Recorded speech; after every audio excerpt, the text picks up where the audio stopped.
3 राज्यों में इस समय वोटिंग जारी है। हम बात करेंगे उत्तर प्रदेश की, उत्तराखंड की और गोवा की। जबरदस्त उत्साह है मतदाताओं में। तीनों राज्यों में वोटिंग इस समय जारी है।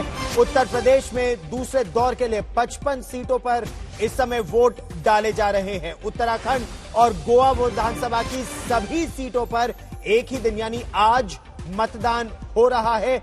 सहारनपुर और मुरादाबाद में सबसे तेज इस समय मतदान है। उत्तराखंड में 1 बजे तक 35.21% मतदान हो चुका था और ये आप मतदान की गति देख रहे हैं, कितना उत्साह आमतौर पर नजर आता है।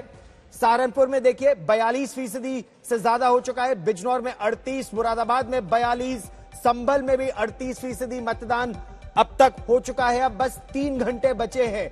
तो आप सहारनपुर, बिजनौर, मुरादाबाद, संभल की तस्वीर देख रहे हैं। हम आपको उन 55 सीटों की तस्वीर दिखाएंगे जहां पर दूसरे दौर में मतदान जारी है इस समय तेज गति से। रोहेलखंड की यह लड़ाई बहुत ही महत्वपूर्ण है। इसमें कई ऐसे इलाके हैं जो मुस्लिम बहुल इलाके समझे जाते हैं और उत्तर प्रदेश और उत्तराखंड की ताजा तस्वीर के लिए हम आपको अपने सहयोगियों के साथ के पास लिए चलते हैं। मौसमी सिंह मेरे साथ जुड़ रही हैं, संभल से इस समय जुड़ रही हैं। दिलीप सिंह राठौर खटीमा उत्तराखंड से हमारे साथ जुड़ रहे हैं। कई रिपोर्टर आज तक के हमारे साथ लगातार जुड़ रहे हैं। मिलन शर्मा हमारे साथ जुड़ रही है। मौसमी, सबसे पहले शुरुआत आप ही से करेंगे। अगर संभल की तस्वीर की बात की जाए तो संभल में 2-2 का हिसाब अब तक रहा है, लेकिन यह बिल्कुल गढ़ है समाजवादी पार्टी का। समाजवादी पार्टी के गढ़ में इस समय किस तरह का मतदान चल रहा है और इसके क्या मायने निकाले जाएं? जी बिल्कुल गौरव, देखिए आपको बता दें, आपने सही कहा कि गढ़ है और लगातार आज तक सुबह से सारी कवरेज दिखा रहा है। पहले हम लोग संभल विधानसभा क्षेत्र में थे और इस वक्त हम अगर आपको दिखाएं तो ये चंदौसी विधानसभा है। 2-2 का जो स्कोर है यहाँ पे। चंदौसी वो सीट है जहाँ पे भाजपा जो है जीती थी 2017 में और यहाँ से गुलाब देवी वो राज्य मंत्री हैं योगी सरकार में और वो दोबारा यहाँ से चुनाव लड़ रही है। दिलचस्प बात यह है कि गुलाब देवी के खिलाफ जितने प्रत्याशी हैं महिला प्रत्याशी हैं और लगातार जो महिला वोट बैंक है उसको लेके इसमें घमासान मचा हुआ है। तो देखना होगा कि क्या नतीजे होते हैं। पर अगर संभल, पूरे संभल की बात करें तो संभल बेशक मुलायम सिंह यादव गन्नौर सीट से मुख्यमंत्री रहे थे। यहीं से समाजवादी पार्टी के एक ऐसे नेता आते हैं जो लगभग 30 साल से विधायकी जीतते आए हैं और अगर हम मुस्लिम प्रत्याशियों की बात करें तो संभल की जो सीट है उसमें सारे प्रत्याशी मुस्लिम है, सिर्फ भाजपा ने एक अलग कैंडिडेट लड़ाया है।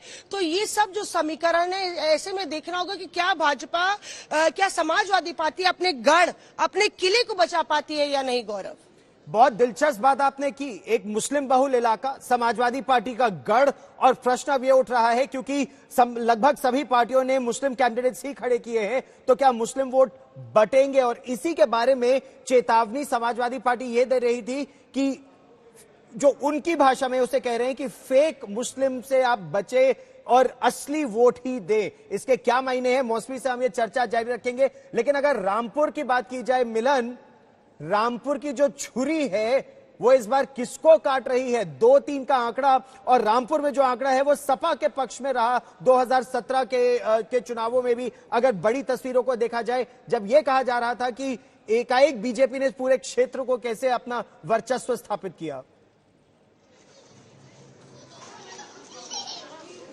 जी बिल्कुल, देखिए रामपुर का जिक्र आता है तो 2 चीजें सामने आती हैं। पहली तो रामपुर की छुरी और दूसरा आजम खान।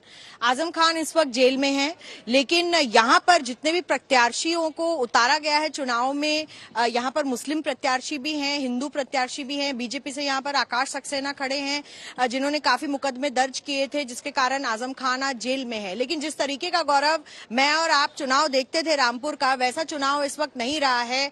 कई बयानात आजम खान की की तरफ से आते थे जो इस चुनाव में हमें सुनने को नहीं मिले, लेकिन उनकी तरफ से अब्दुल्ला फ्रंट फुट पर फील्डिंग कर रहे हैं, बैटिंग कर रहे हैं और वो कह रहे हैं कि अकेले पूरा चुनाव वो संभाल रहे हैं। लोगों के मन में जिस तरीके की सहानुभूति है उसको देख के लगता है कि हाँ, रामपुर शहर में और स्वार शहर में अब्दुल्ला और आजम शायद अपनी सीटें बचा पाए इस वक्त, क्योंकि जो नवाब परिवार से अब इनका सीधा कॉन्टेस्ट हो चुका है। नावेद मियां जो रामपुर की सीट से लड़ रहे हैं और हमजा उनके बेटे जो स्वार से लड़ रहे हैं। लेकिन इसमें एक बहुत बड़ा जो चैलेंज है वो कॉम्बिनेशन कास्ट कॉम्बिनेशन नहीं है, वो चैलेंज है वोटिंग परसेंटेज का, जहां पर मुस्लिम वोट ज्यादा भी अगर माने जाए, 60% से ज्यादा माने जाए, अगर वहां के बूथ्स पर ज्यादा पोलिंग होती है तो हम देखेंगे there will be a rise, एक बढ़ोतरी दिखेगी वहां पर वोट्स पर। लेकिन जहां हिंदू पोलिंग बूथ्स हैं वहां पर अगर पोलिंग ज्यादा होती है तो हम देख सकते हैं कि कहीं ना कहीं कास्ट कॉम्बिनेशन बिगड़ सकता है समाजवादी पार्टी का।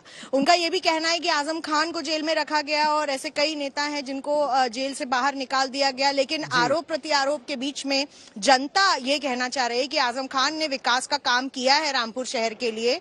हालांकि स्वार में जो काम होना था वो काफी रुका है। 2016 में सपा की सरकार के बाद 2018 में जब सरकार बदली तो काफी चीजें वहां पर बदली। और कहते हैं अब्दुल्ला जब हमसे बात कर रहे थे कि लड़ाई उनकी भाजपा या कांग्रेस या किसी सरकार से नहीं है, उनकी लड़ाई यहाँ की इंतजामिया से है। वो ब्लेम करते हैं यहाँ के एडमिनिस्ट्रेशन को विकास के कामों को रोकने के लिए, और वो बिल्कुल भी हिंदू मुस्लिम पॉलिटिक्स की बात नहीं कर रहे हैं इस वक्त। वो यही कह रहे हैं कि वो कॉन्फिडेंट हैं कि यहाँ के जितने भी स्थानीय लोग हैं रामपुर शहर और स्वार शहर के, उन्हें वोट देंगे। अब देखना ये होगा कि किस तरीके से लोग सामने आते हैं। लेकिन रामपुर में पोलिंग प्रतिशत जो है अभी 40% से ऊपर जा चुका है। गौरव।